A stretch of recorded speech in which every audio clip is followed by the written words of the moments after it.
Buenas noches a todos. May Educación Ejecutiva les da la más cordial bienvenida a nuestro webinar Peritajes Técnicos en Contratos de Infraestructura, el cual es transmitido a través de Zoom y de Facebook Live. Como saben, May Educación Ejecutiva es una empresa que promueve una serie de programas y seminarios de capacitación continua relacionados a la administración de contratos y construction management. Es por esta razón que estaremos realizando los días 10, 11, 17 y 18 de septiembre el seminario online Peritajes Técnicos en Contratos de Infraestructura, con la participación del ingeniero civil Alejandro Espejo Fernández y de Rodrigo Hernández. Ahora sí, vamos a dar inicio a nuestro webinar Peritajes Técnicos en Contratos de Infraestructura, a cargo precisamente de Alejandro Espejo y de Rodrigo Hernández. No olviden dejar sus preguntas en el chat para que nuestros especialistas las respondan al finalizar su ponencia. Sin más preámbulo, presentamos al ingeniero MBA, PMP, SCP Alejandro Espejo Fernández, experto técnico en contratos de infraestructura, ingeniero civil por la Pontificia Universidad Católica del Perú, MBA de Pacífico Business School, cuenta con experiencia específica en planeación estratégica, gestión de proyectos y control de proyectos, así como también en optimización de procesos comerciales. Certificado como Senior Contracts Professional en 2012 en la Bechtel International Center de Estados Unidos y como Project Management Professional en 2011 en el Project Management Institute. Experto técnico en gestión estratégica de resolución de controversias contractuales, Time and Cost, y de contratos complejos. Miembro del Colegio de Ingenieros del Perú, el PMI Chapter Perú, y de la Asociación Americana de Ingeniería de Costos. Nos acompaña también Rodrigo Hernández, Master of Science, Máster en Leyes, director asociado de JS Health Chile, con más de 15 años de experiencia en la gestión y construcción de contratos nacionales y extranjeros, desde la adjudicación del proyecto hasta la finalización del proyecto en suma alzada. EPC, EPCM, trabajando en el equipo del propietario, actuando como el agente de este, así como contratista del propietario y en proyectos. Su área de dedicación profesional abarca desde civil, industrial, marina, energética y trabajos de minería, cobre, carbón y plata. Cuenta con experiencia en proyectos de ingeniería y construcción desarrollados en Chile, Australia y Perú, principalmente en gestión de contratos, operaciones, mantenimiento, ingeniería, adquisiciones y ejecución de construcción en grandes proyectos industriales y comerciales. A lo largo de su carrera ha trabajado en empresas de prestigio, entre ellas SKM, John Holland Group, Bechtel, First Solar y finalmente con JS Health como director asociado, máster en Derecho de la Construcción por la Universidad de Melbourne. Ahora sí, procederé a darle la palabra a nuestros especialistas. Bueno, gracias a todos. Gracias Pamela, gracias Rodrigo. Buenas noches con todos los oyentes. Para mí es un enorme placer estar hoy día acompañado de Rodrigo Hernández, definitivamente un profesional con mucha trayectoria y reconocimiento tanto en Chile como en Perú. La verdad que Rodrigo, bienvenido y muchas gracias nuevamente. Gracias, no, las gracias a ustedes por la invitación, por hacerme partícipe de esta tremenda plataforma. Se ha convertido últimamente en una tremenda plataforma no tan solo para Perú, sino también para Chile y toda Latinoamérica. Así es que les agradezco la invitación y feliz de estar acá con ustedes. Perfecto. Bueno, empecemos. Bueno, vamos a dar inicio a este webinar hoy día. Comentándoles que vamos a hacer un barrido de definiciones para que nos conozcan, sepan cuál es el rol del perito, cuáles son los desafíos, las dificultades, las complejidades de los análisis forenses que desarrollamos en materia de construcción, tanto en Chile como en Latinoamérica. Vamos a revisar algunas estadísticas y vemos cuál es la génesis de la problemática que nos aborda. Pasemos primero que todo, me gustaría revisar una estadística que recogí, una estadística que se ha ido actualizando año a año y que se traduce básicamente en el número de casos que revisa la Cámara de Arbitraje y Mediación de Santiago, la Cámara de Comercio de Santiago de Chile. Con esto quiero decir que la gráfica es muy elocuente, es ilustrativa y permite dar cuenta de que el número de casos y controversias va en un creciente aumento año a año. Sin duda alguna, esto se debe a una profesionalización de la materia. Hoy día las empresas constructoras están mejor preparadas que antes, pero también existe también ahí una suerte de de contratos leoninos, una formalización de contratos leoninos que están forzadas muchas veces las empresas contratistas a firmar para adjudicarse, para formalizar un contrato. Y muchas veces hay un desequilibrio importante, un desbalance en lo que es la transferencia de riesgo. Por lo tanto, uno puede ver claramente de que hoy día hay mayor número de proyectos en construcción, hay mayor número de casos, por ende, y como consecuencia de ello, podemos ver claramente que hay un incremento del orden de 9% anual, año a año. Hoy día estuve revisando algunas estadísticas para proyectar qué es lo que se viene para este año 2020 y la Cámara prevé un crecimiento en el número de causas arbitrales, estoy hablando de la CAM en Chile, de un 20%, lo que es muchísimo los casos en materia de construcción. Ahora, si revisamos esta estadística en base a la industria, podemos ver claramente que prácticamente un quinto de todas las reclamaciones que ingresan a la Cámara provienen de la industria de la construcción. Es una industria relevante, tanto en el PIB como en materia de disputa.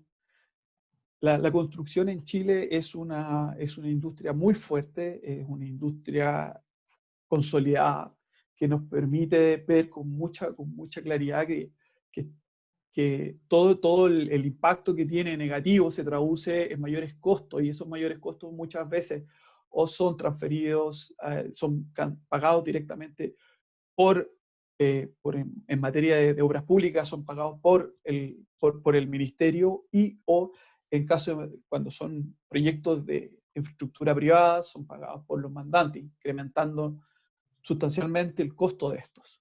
En materia de, cuando vemos el número de disputas, cómo se resuelven estas, que es importantísimo a la hora de establecer criterios, nosotros podemos ver que hay 1968 contratos mostrados por la Cámara Chilena de Comercio, ¿ya?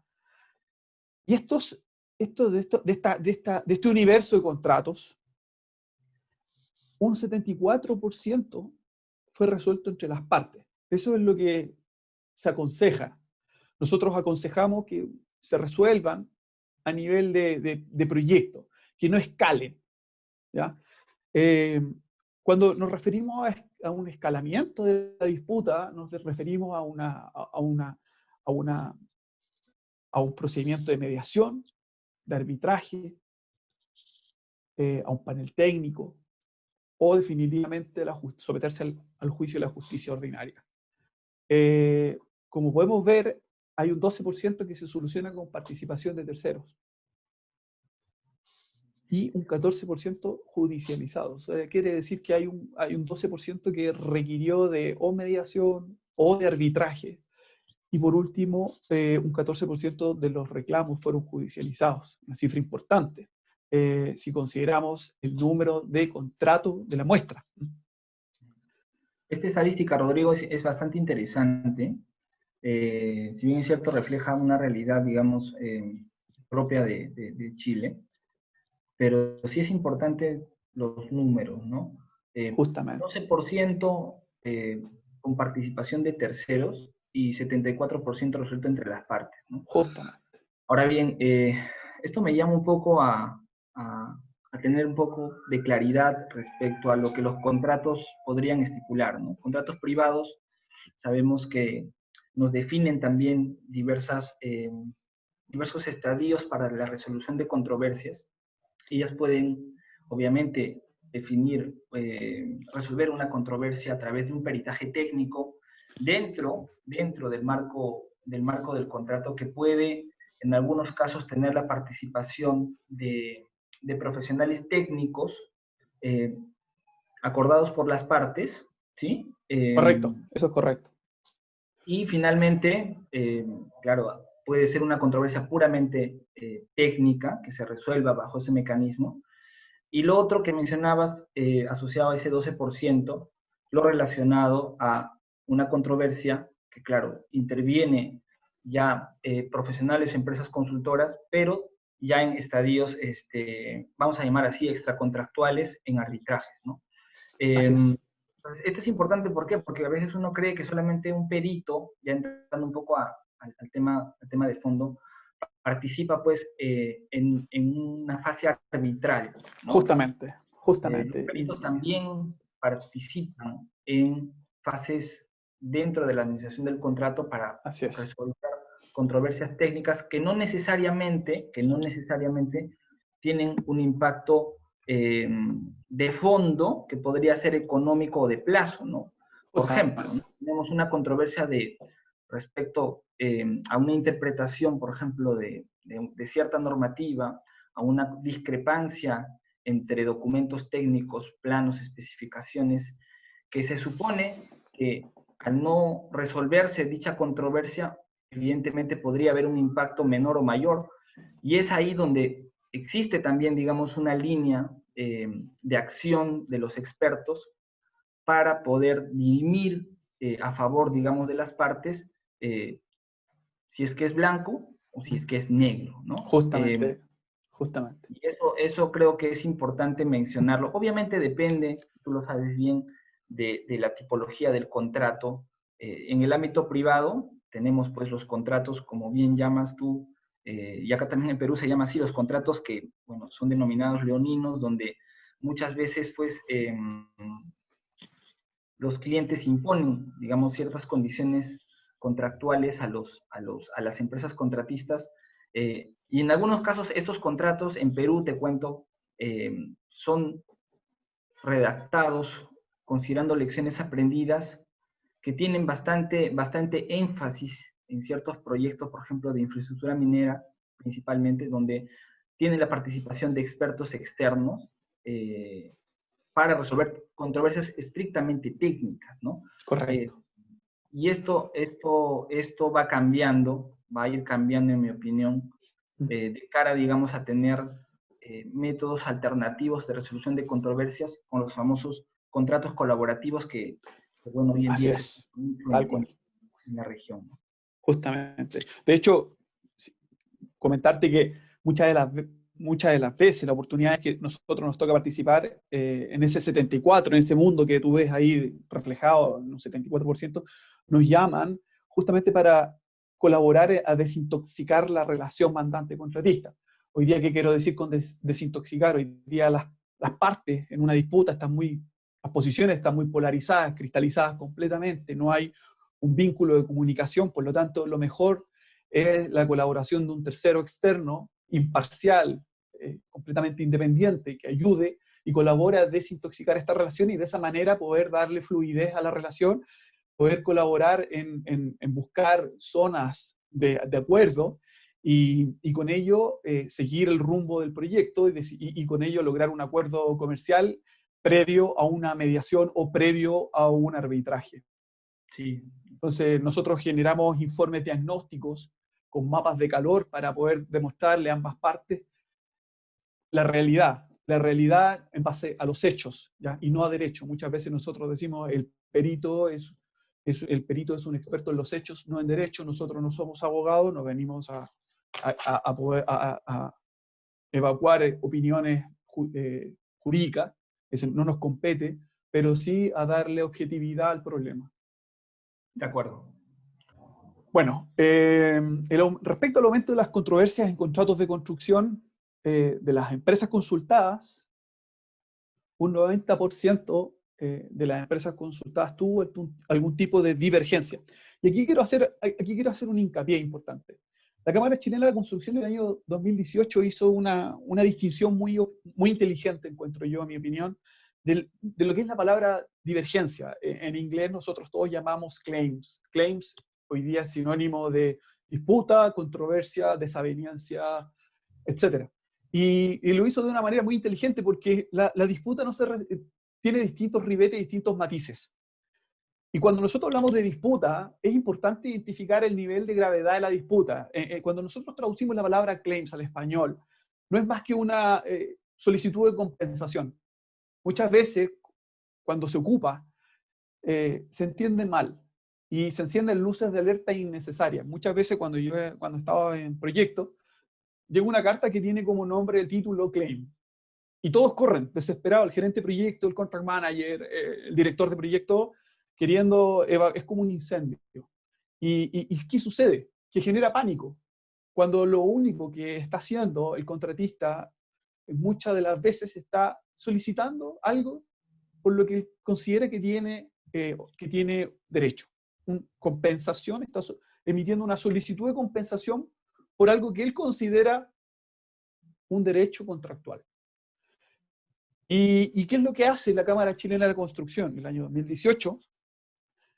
La palabra claims la traduce de tres maneras.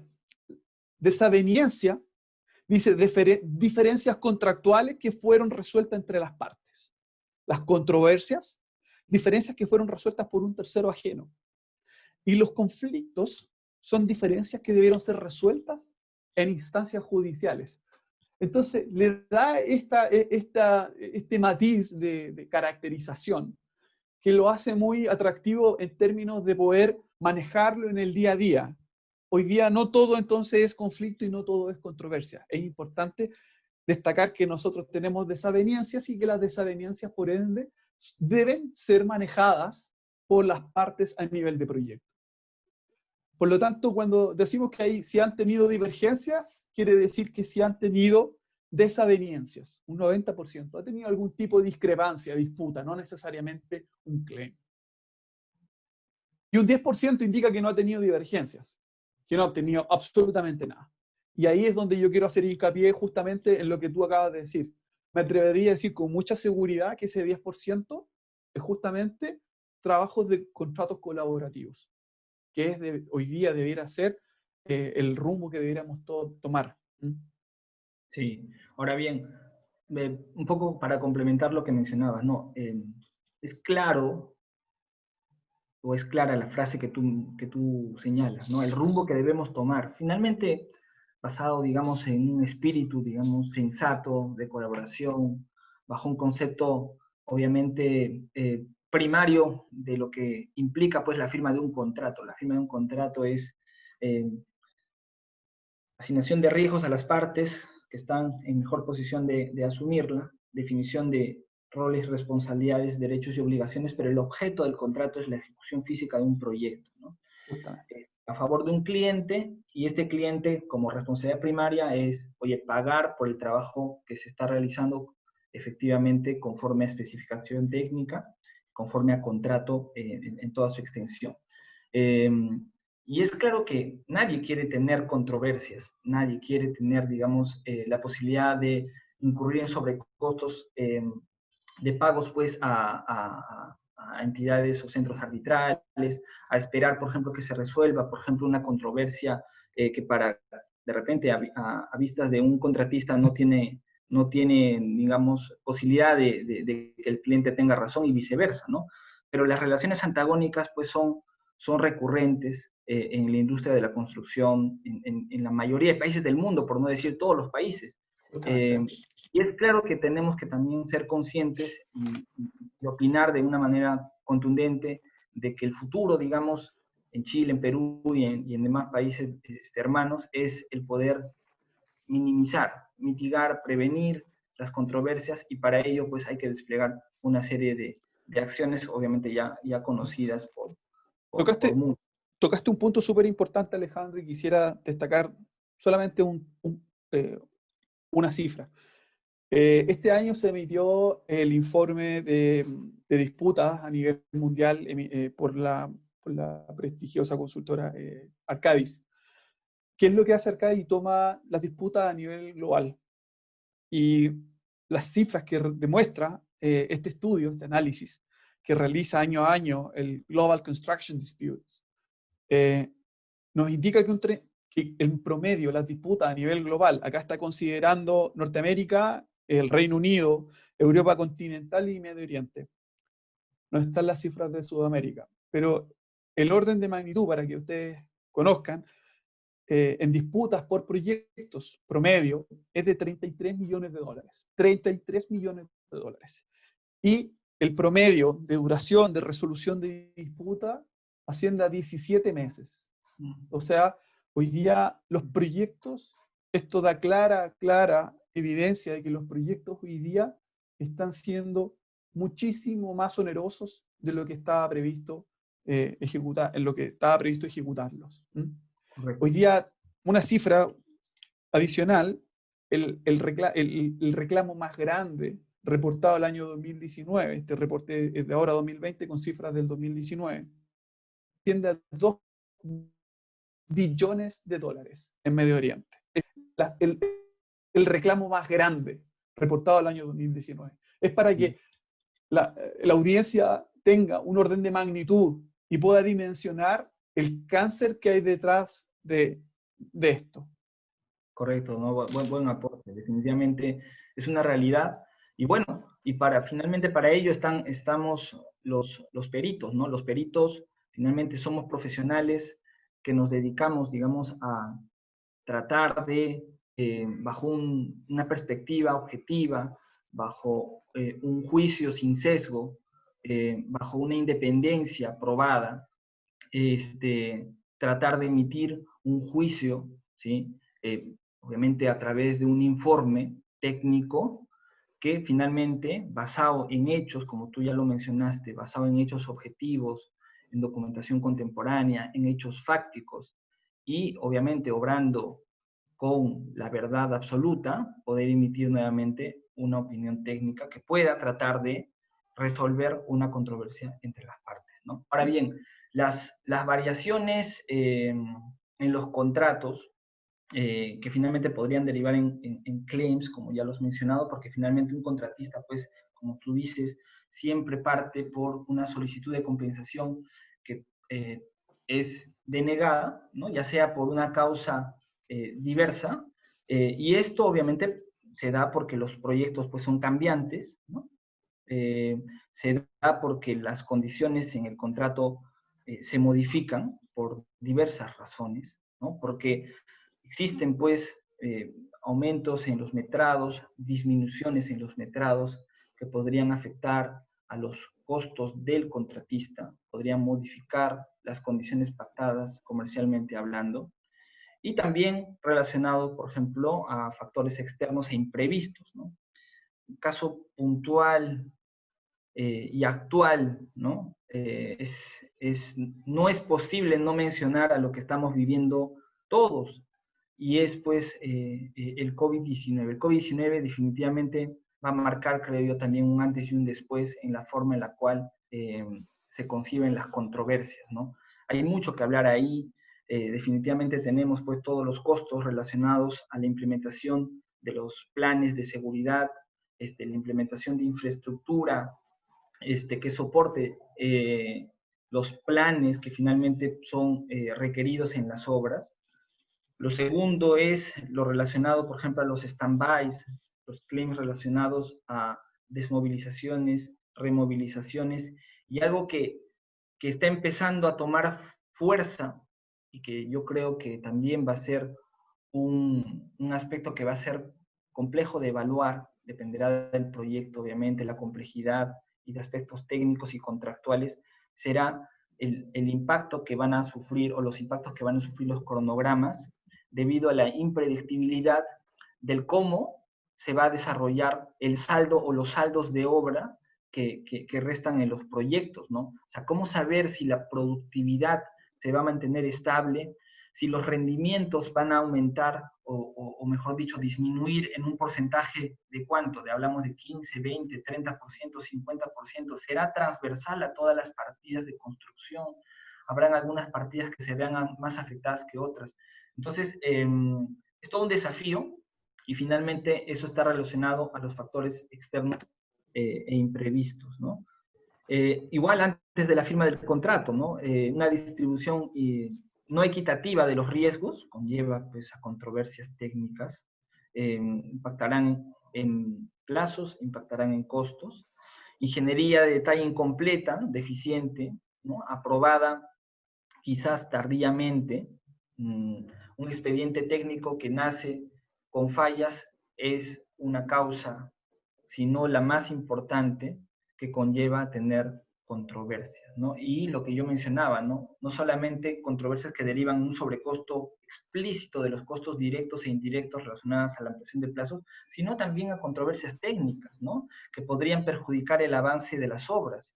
Después tenemos las afectaciones a los plazos, ¿sí? La inexistencia de algún mecanismo para resolver diferencias también. Es claro que esto es un problema propio del contrato, este último punto, porque no todos los contratos pues tienen, digamos, la robustez, el hecho, digamos, de que hayan sido redactados por un equipo profesional ad hoc, es una causa también recurrente, ¿no? No todos los contratos tienen pues una cláusula de resolución de controversias que tenga un procedimiento claro para que no se tengan demoras, digamos, en la toma de decisiones para resolver o ir por un camino u otro respecto a una resolución de controversias eficiente, ¿no? Ahí te quiero dar solamente un ejemplo que me ocurrió un par de años atrás, cuando fui contract manager en una empresa grande. Revisando el contrato, era un contrato EPC de muchos millones de dólares y el proyecto era de 3 años aproximadamente de duración. Lo primero que hice fue, al revisar el contrato, fue el mecanismo de resolución de disputa, y no había. En un contrato de una docena de millones de dólares no había un mecanismo de resolución de disputa. Tampoco había un mecanismo para formalizar los cambios. Entonces pregunto al director de proyecto, ¿por qué? Y la respuesta fue aún más sorprendente, porque en este proyecto no van a haber cambios, no hay contingencia, no hay espacio para cambios. Y eso no puede ser. Creer que un proyecto, justamente, creer que un proyecto, porque no va a estar la cláusula de cambios, no va a tener cambios, es absolutamente incorrecto. Es tapar el dedo, nosotros decimos tapar el sol con un dedo. Sí, hay otra frase que es bastante conocida en el ámbito de construcción, es lo único que es constante en la vida y en los proyectos son los cambios, ¿no? Entonces, justamente, no siempre un cambio aprobado va a suponer un sobrecosto indirecto, vamos a llamar así. La recurrencia de cambios podrían afectar al contratista.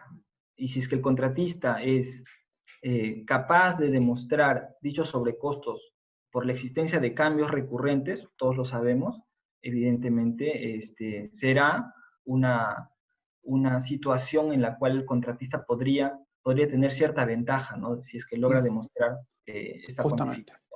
Justamente. Sí. La siguiente, Rodrigo. Comienzo de la obra durante su desarrollo, ¿no? Modificaciones al proyecto originalmente pactado, justo lo que mencionábamos, ¿no? Los cambios. Justamente. O sea, nuevamente, los cambios que se puedan dar durante la ejecución del proyecto, si es que son continuos y repetitivos, estos van a impactar. La curva de aprendizaje, digamos, de las cuadrillas de obreros se rompe, ¿sí? La planificación del contratista, ¿no? Basado en una estructura, digamos, contractual, en una estructura presupuestaria, en una planificación de los recursos, tanto directos como indirectos, se rompe. Y esto causa una disrupción que obviamente tendrá un impacto económico, ¿no? Plazos insuficientes para el desarrollo del proyecto, de la misma forma. Podremos tener quizás casos donde los hitos contractuales están mal definidos por el cliente y el contratista, considerando que es riesgo de construcción que él asume, podrá haber firmado un contrato y haber planificado una obra en función a esos hitos, pero si es que el contratista planifica mal y hace aprobar mal por el cliente una línea base que no es realizable, que no es construible, es claro de que el contratista en algún momento se va a dar cuenta que no puede seguir con la obra y va a solicitar compensaciones por esa no posibilidad de ejecutar en plazo y con los recursos planificados esa obra, ¿no? Lo que es mecánica de suelos de la misma forma, ¿no? Todo lo que está debajo de nuestros pies tiene una alta variabilidad, una alta incertidumbre de que no necesariamente se cumpla a cabalidad esos estudios de suelos. No todos conocemos cómo se desarrollan los estudios de suelos y el hecho de no tener certeza y al contrario ser más probabilístico que otra cosa, nos genera también causas Justamente. importantes de sobrecostos y Ahí, reclamos. ahí te voy a dar solamente otro ejemplo. Me ocurrió hace un par de años atrás, una línea de transmisión larguísima en Chile. Se licitó desde el extranjero solamente con un KMZ, vale decir, un archivo de Google Earth. Ellos, justamente una línea de transmisión de 72 kilómetros con Google Earth. No se hizo jamás una visita de terreno, por lo tanto, cuando llegaron a Chile, hicieron la visita ya de momento que fueron a hacer la instalación de faena, se dieron cuenta de todas las complejidades morfológicas que tenía el terreno. Sí. Y eso ocasionó un cambio radical en la forma de construir, en la metodología de construcción, que incrementó más del doble el proyecto solamente en lo que se refiere a línea de transmisión. De acuerdo, ¿no? Sí, hay, o sea, casos que tienen que ver con los suelos, hay muchísimos, ¿no? Hay muchísimos, y Justamente, verdad, lo que tú justamente. mencionas es, no es común, obviamente, alguien puede pensar que eso no se puede dar, pero eso existe. Sí, Hay proyectos. existe y es contemporáneo, ¿ah? Es contemporáneo. Hay proyectos aún sin contratos. O Sí, sea, hay proyectos sin ingeniería, sí los hay. Hay proyectos sin contratos también. sí, ¿No? yo, Hoy día nosotros con mucha sorpresa nos encontramos con diversas realidades. de acuerdo, ¿no? Otro aspecto, digamos, que tiene que ver con una causa que genera un impacto, que obviamente supone la participación de un perito, eso, la entrega tardía de los terrenos y el tema de interferencia. El riesgo que adopta un propietario sobre la entrega tardía, sin cargas legales, sin interferencias, eh, eh, es, es algo que tiene, por ejemplo, como, para ponerle en términos simples, ¿no?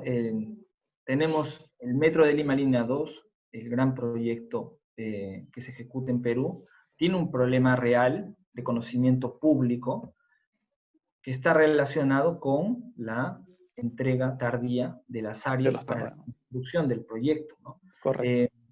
Y esto obviamente es un tema no menor que implica pues el accionar de muchas entidades públicas, de muchos stakeholders, y definitivamente esto va a impactar en costo y plazo al contrato, ¿no? Retraso en los estados de pago, ¿sí? Tendremos una Sin duda afectación alguna. que tiene que ver que tiene que ver con la economía, digamos, y las finanzas, y el equilibrio económico-financiero Justamente. del Del contrato, contrato. y supondrá un daño financiero que también es tocado por expertos, vamos a decir, financieros en un arbitraje, ¿no? Tal cual. Eso es correcto. El siguiente. Bueno, Dale. dentro del rol y requisitos del perito, nosotros hemos destacado y hemos sintetizado en 4 grandes aspectos.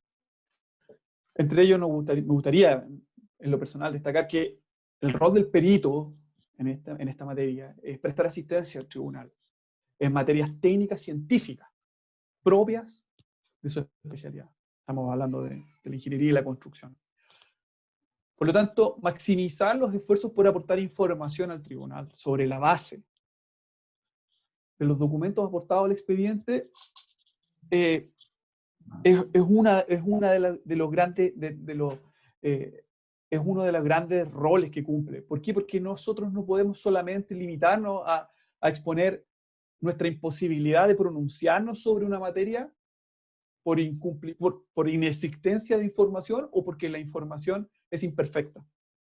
En los proyectos hoy día no tenemos información perfecta. No está tampoco la completitud de la información. Por lo tanto, nuestro rol como perito es buscar y moldear dentro de la información disponible, reconstruir lo mejor posible los hechos. Basarse en los hechos, como yo acabo de mencionar, hacerlo bajo el máximo rigor en aspectos técnicos y operacionales, para lo cual el perito fue convocado, ¿ya? Nosotros muchas veces nos llega el caso que es un caso muy, muy evidente, pero que tiene muy poco sustento, tiene muy poco respaldo. No hay comunicaciones, no hay libro de obra, no hay minutas de reunión. Por lo tanto, nosotros tenemos el deber de buscar y ayudar y colaborar. Colaborar, en este caso, a una de las partes o al tribunal, asistirlo para poder darle forma a esta reclamación o a este caso. Cabe también tener presente que a veces no es posible arribar a cálculos precisos debido a esto mismo, dado que no existe, tenemos la gran dificultad de no tener toda la información. Nosotros muchas veces nos vemos imposibilitados de arribar a cálculos exactos, porque la información no lo permite. Pero sí proveer, ese es uno de los aspectos importantes que quiero destacar, sí proveer un rango de valores que permita al tribunal aproximarse a una valorización del perjuicio. Probablemente no vamos a llegar al valor exacto, pero sí proveerle al tribunal rangos de valores para que tome la decisión final. Mantener la independencia, como lo dijo Alejandro recién, la imparcialidad, la objetividad, como elementos esenciales, es clave. Inhabilitarse en caso de conflicto de interés, sin duda alguna. Ese es el gran capital del perito técnico. Es independiente, es imparcial, es objetivo. Como lo dije anteriormente, es un experto de hechos, no de derecho. Por lo tanto, inhabilitarse en caso de conflicto de interés es responsabilidad de cada profesional. Dentro de las dificultades generales que yo identifico, claramente uno de ellos es el punto de prueba. El punto de prueba y la definición del encargo. Muchas veces nosotros recibimos el encargo que no es completamente claro. Cuando uno es designado perito, los puntos de prueba ya están redactados previamente.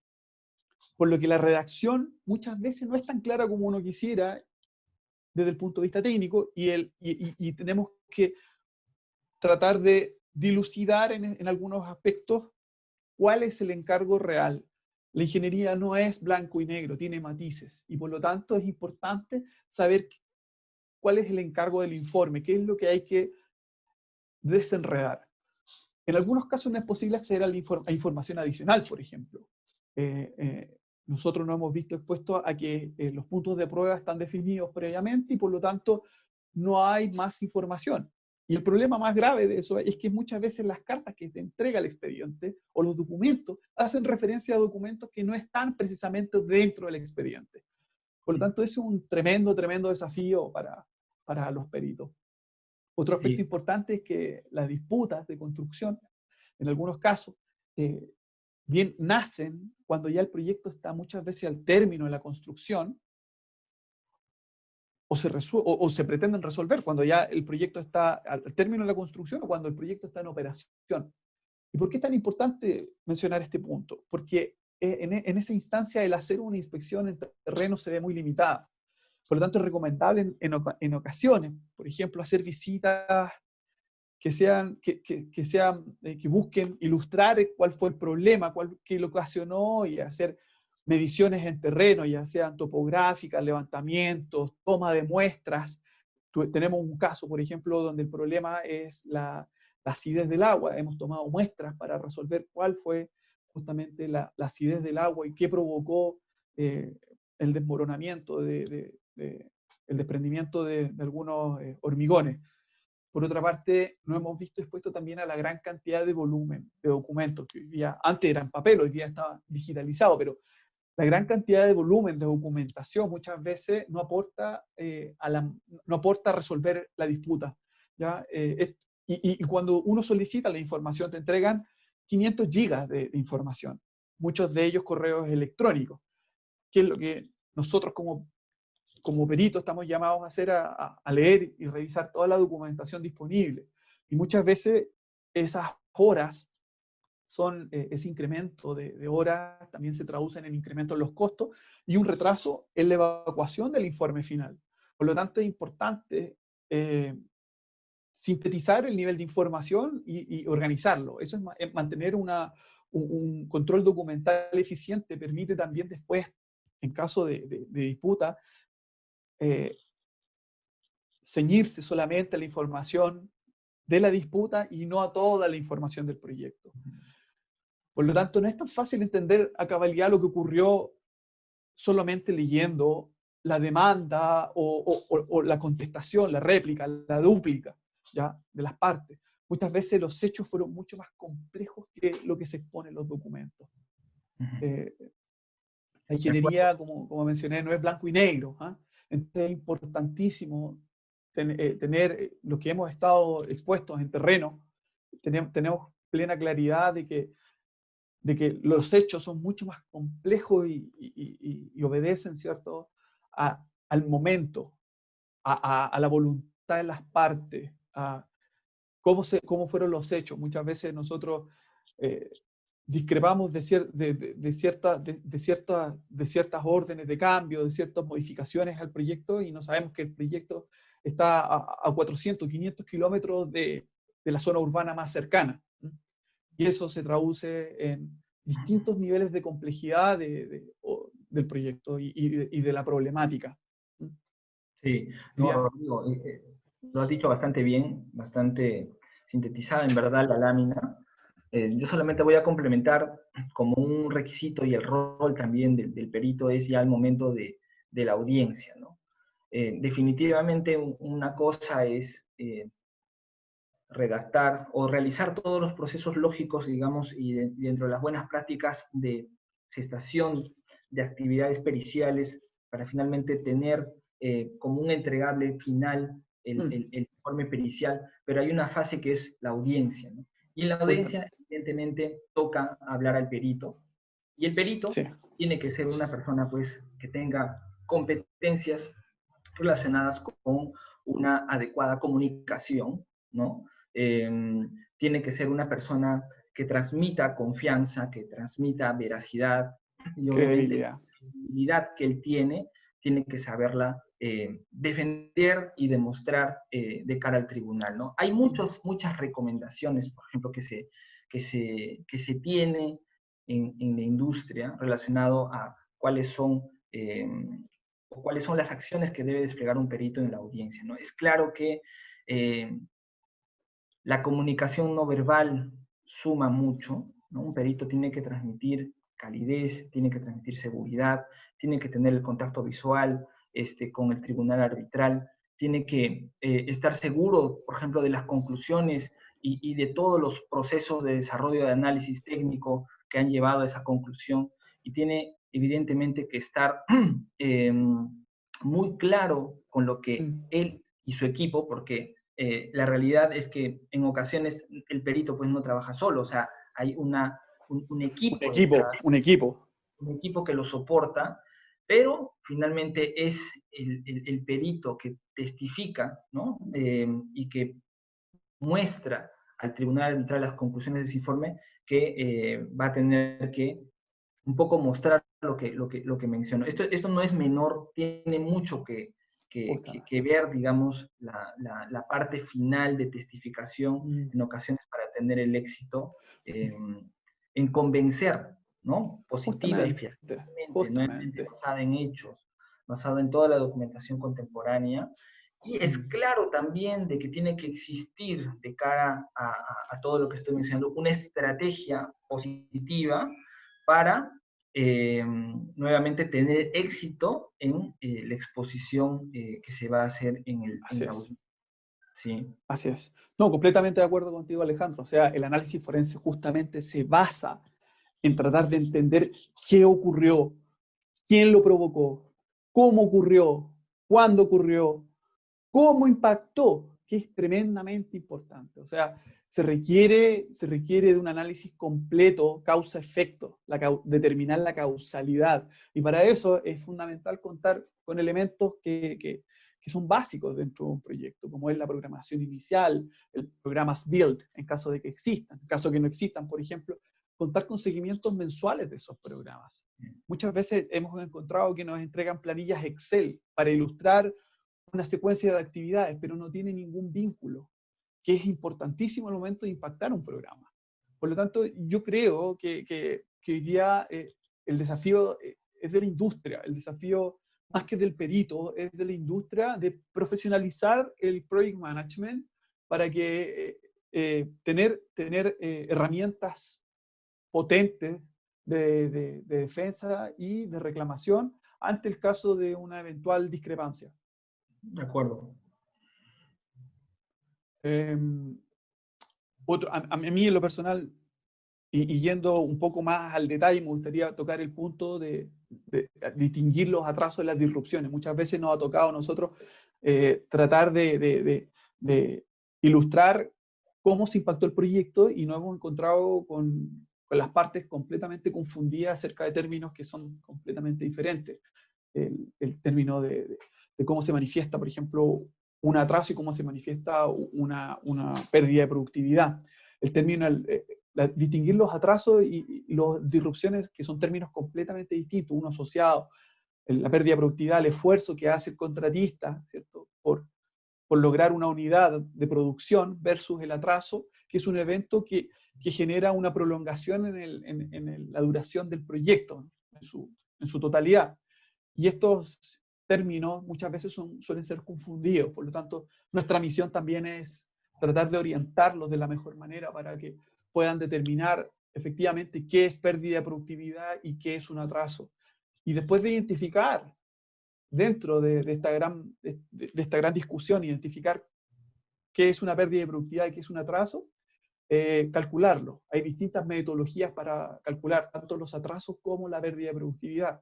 Y ese hoy día es una gran misión que tenemos nosotros como especialistas y como expertos en la materia. Sí. Yo solamente complemento, justo has tocado un punto importantísimo.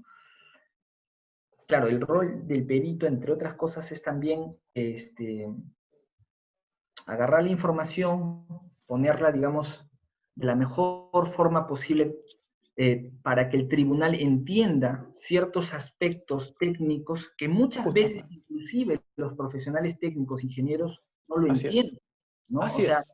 Justamente. Un retraso, atraso, demora, disrupción, pérdida de productividad, es lo mismo. Entonces, yo he estado en arbitrajes internacionales y he podido evidenciar, y voy a poner un ejemplo simple, ¿no?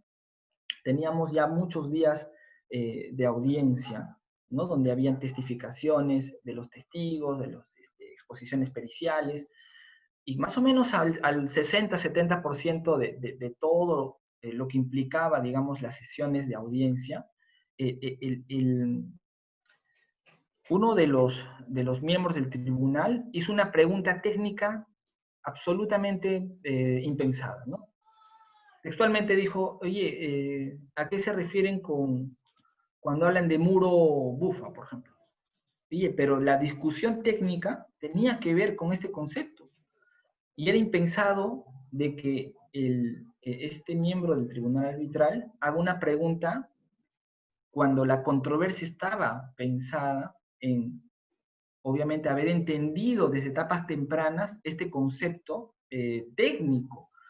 Entonces, es claro de que muchas veces, siendo técnicos, ingenieros, arquitectos, nos enfocamos en la complejidad técnica de la controversia, la cuantificación, impacto en cronograma, pero nos olvidamos un poco de evaluar que frente a nosotros tenemos a profesionales que no son técnicos, que no necesariamente por tener pues los años de experiencia y, como yo digo, las canas, conocen absolutamente la terminología. Entonces, el reto también es hacer de lo difícil y lo complejo.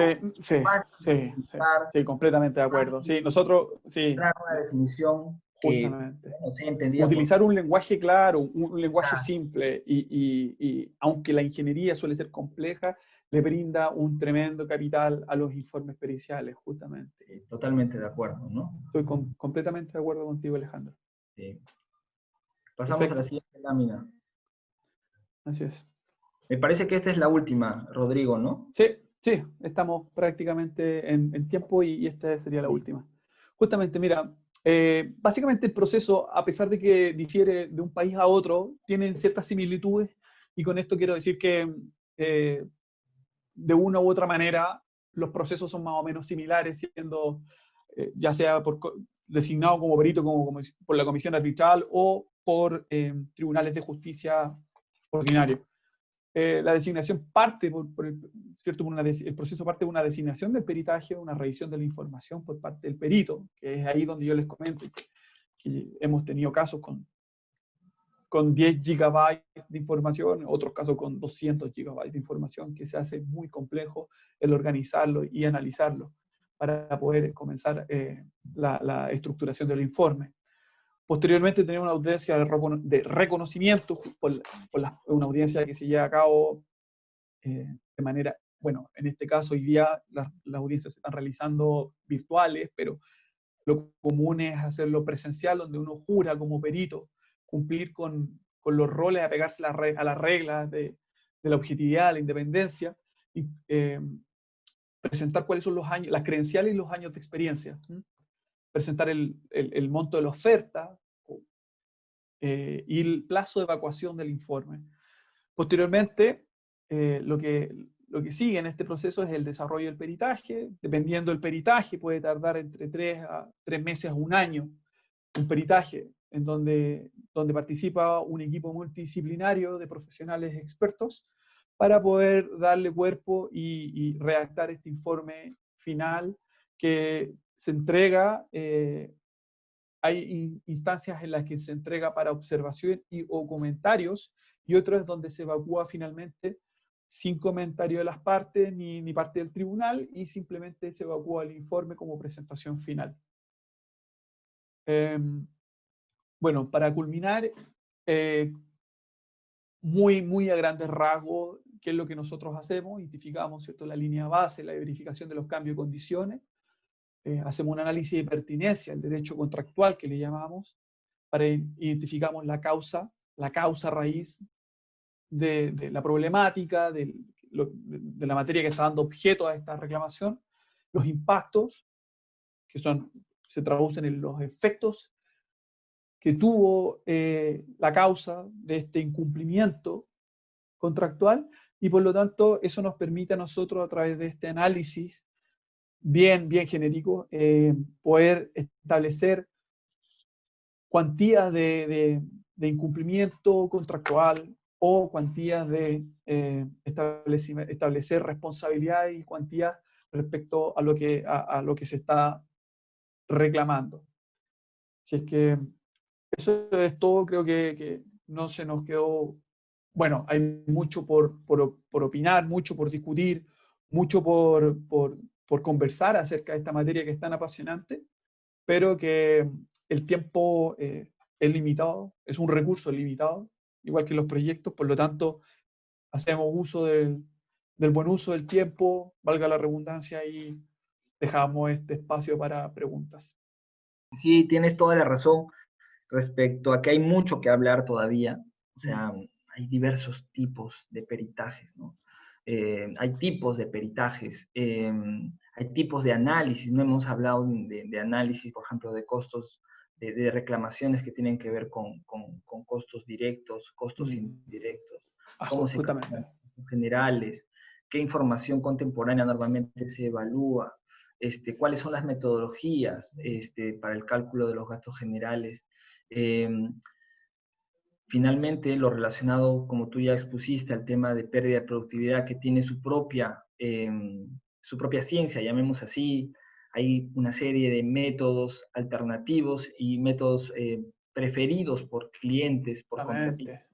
Y es claro también, como tú mencionabas, el hecho de lo que implica hacer también un análisis forense de cronograma, ¿no? No solamente es conocer la teoría, sino saber qué hacer cuando, por ejemplo, se tiene pues información escasa, cuando no se tiene un cronograma que utilice el método de ruta crítica y más bien se tenga un Excel. O sea, hay atajos permitidos, hay atajos no permitidos, y hay, como bien mencionabas, desafíos que en definitiva lo vamos a poder conversar, discutir, exponer a toda la audiencia, digamos, que hoy nos acompaña en el seminario que vamos a dictar en septiembre. Así es. Bien, pasamos a las preguntas. Si voy a leer algunas, estoy leyendo las preguntas y respuestas. Bueno, acá Javier Echazú menciona: buenas tardes, ¿es necesario tener una capacitación académica particular para ser perito técnico? Bueno, en definitiva, sí necesitas, digamos, tener, más que capacitación, creo yo, una experiencia relevante en lo que va a significar el alcance de la pericia que tú desarrolles, ¿no? Eh, en algunos casos, por ejemplo, tú podrás justificar ciertas competencias académicas que puedan ser requeridas, por así decirlo, por la entidad contratante, ¿no? Va a depender, ¿no? Te puede contratar un estudio de abogados, te puede contratar una entidad pública, privada, entre otros, ¿no? Perdón, Eh, ¿cuál es la pregunta? la pregunta era relacionada a si es necesario tener capacitación académica particular, ¿no? ¿Para? Para ser perito técnico. No, la verdad es que no. Mira, voy a ser súper honesto. La profesionalización del rol del perito no se basa únicamente en un estudio. No hay una escuela donde uno vaya a estudiar para ser perito. Las credenciales vienen más por la experiencia y el tipo de experiencia que ha tenido el profesional durante la trayectoria profesional de cada uno. En lo particular, existen diplomados, existen magíster que ayudan a poder entender el lenguaje jurídico, como yo le llamo, ser un traductor, ingeniero, abogado.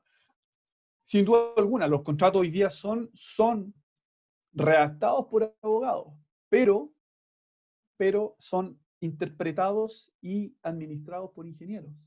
Por lo menos la realidad en Chile. Me he dado cuenta que en Perú hay muchos abogados administrando contratos que lo encuentro fabuloso. Pero ese es en principio, acá en Chile, la generalidad. Por lo tanto, hoy día lo que buscan estos programas académicos es entregar herramientas para que el ingeniero pueda entender qué es lo que hay detrás, cómo interpretar correctamente un contrato. Muchas de las disputas se originan por malas interpretaciones contractuales. Por lo tanto, me parece que hoy día, sin haber una escuela de peritos, no lo hay, sí hay programas que ayudan a entender la problemática raíz y a profesionalizar la administración contractual. Hoy día en Chile tenemos programas académicos que los dictados por diversas universidades, tanto en Chile como en Perú. También conozco algunos programas muy buenos en Perú que profesionalizan el derecho a la construcción, una materia que era totalmente ajena hace una década atrás, pero hoy día han tomado mucha relevancia debido a lo mismo, al número y al incremento de disputas en construcción. Por lo tanto, hoy día puedo decir con mucha seguridad que hay muchos profesionales que han tomado estos programas para poder profesionalizarse y entender cuál es la génesis del problema. Pero no hay una escuela de peritos. Hay instituciones que agrupan a peritos expertos, sí, pero no como academia. La verdad es que hay profesionales con 20, 30 años de experiencia que tienen todas las herramientas para ser un muy buen perito. De acuerdo. Hay otra pregunta de José Velarde. Menciona, ¿qué tanto las pericias de parte pueden lograr un lineamiento independiente frente al tribunal y no mantenga el sesgo por ser de parte? Bueno, el rol del perito, ¿no? Basado, digamos, en la práctica local e internacional, es basar su accionar siempre con la verdad, siempre evaluando documentación técnica, contractual, contemporánea, y, digamos, el espíritu, y quiero utilizar ese término, porque muchas veces no está esto, pues, escrito o tallado en piedra. El espíritu, digamos, del rol de un perito es, en función a la verdad y a la revisión técnica de la documentación contemporánea, es asignar dentro de una controversia la responsabilidad o el control de las causas que impactaron el contrato en plazo y costo a cada una de las partes. Voy a poner un ejemplo simple, ¿no? Si la controversia es una ampliación de plazo de 6 meses, oye, ¿cuánta porción de esos 6 meses es atribuible a cada una de las partes, ¿no? ¿Será un 20-80? Yes. ¿Será un 100-0? Dependerá. Entonces, ya por defecto, creo yo que el perito, obviamente que tiene detrás una reputación, Justamente. tiene detrás un encargo, ¿no? claramente, y partimos de ese supuesto, ¿no? Claramente definido por el contratante, la obligación en términos de retribución a efectos de generar un informe y testificar en un tribunal arbitral es ser objetivo, independiente y obviamente sin sesgo, ¿no? Creo que eso es no negociable y claro, se puede discutir en foros académicos, pero el perito por defecto tiene que tener esos vamos a decir así, Sí, requisitos intrínsecos e inherentes a la persona, ¿no? Y al equipo en sí que acompaña, ¿no? Sí. La reputación, como yo lo dije, la reputación es uno de los capitales más importantes del perito. Y como tal, la reputación engloba, ¿cierto?, lo que es la independencia, imparcialidad, la objetividad. Por lo tanto, lo que dice Alejandro es completamente cierto, es correcto. O sea, hoy día podría un perito ser más partidario de su cliente, siendo un peritaje de parte, absolutamente. Pero de momento que el tribunal detecte ese sesgo, ese peritaje queda completamente invalidado y pierde toda objetividad. Por lo tanto, hay muchos casos, en casos muy renombrados, donde el peritaje se desarmó, como nosotros decimos, el castillo en naipe, porque se notó demasiado la defensa del perito a favor de su cliente. Y eso no puede ser. Eso no puede ser. Totalmente de acuerdo. Bien, Pamela, Rodrigo, les agradezco la oportunidad. Creo, Rodrigo, que ha sido una experiencia interesantísima el poder debatir, al menos acá en Perú, y lo digo, digamos, con conocimiento de causa, no es frecuente encontrar ese tipo de espacios para poder conversar con personas, digamos, que tienen la experiencia, el conocimiento y las ganas también de divulgar las buenas prácticas. Creo que esto hay que continuarlo. Y nada, nuevamente te agradezco por el tiempo y nada, nos vamos a ver en septiembre en el curso, en el seminario ya Así es. Quedan todos cordialmente invitados, tanto en Chile, en Perú, como toda Latinoamérica, que participen en este tipo de difusión. Creo que, como hablamos anteriormente, la industria está al debe y es misión nuestra también difundir todos los aspectos que sean necesarios para poder colaborar en esta gran misión que tenemos como continente. Así es que la puerta queda completamente abierta y la invitación para que todos se inscriban en el seminario que va a realizar Mayo Educación Ejecutiva. Bien, listo. Muchas gracias. Buenas noches. Gracias. Bien. Gracias, Rodrigo. Luego. Gracias, Alejandro. Un gusto. Bueno, agradecemos a nuestros dos expositores por esta excelente presentación, así como también a todos nuestros participantes por su tiempo y por formar parte de un nuevo webinar. Al finalizar la transmisión les estará llegando una encuesta que nos permitirá a nosotros brindarles cada vez un mejor servicio. Les recordamos que esta sesión, así como todos los webinars pasados, los podrán encontrar en nuestro canal de YouTube, Mayo Educación Ejecutiva, y como Mayo ED Podcast en Spotify. No se olviden de seguirnos en nuestras diversas redes sociales, donde estaremos dando a conocer más información sobre el sector, sobre nuestros seminarios y sobre el programa Diálogos que Construyen, que en su tercer episodio, que será transmitido en nuestro canal de YouTube este lunes 17 a las 7 p.m., tendremos como invitado especial al ingeniero civil Carlos López Avilés. Mayo Educación Ejecutiva les agradece su participación. Buenas noches.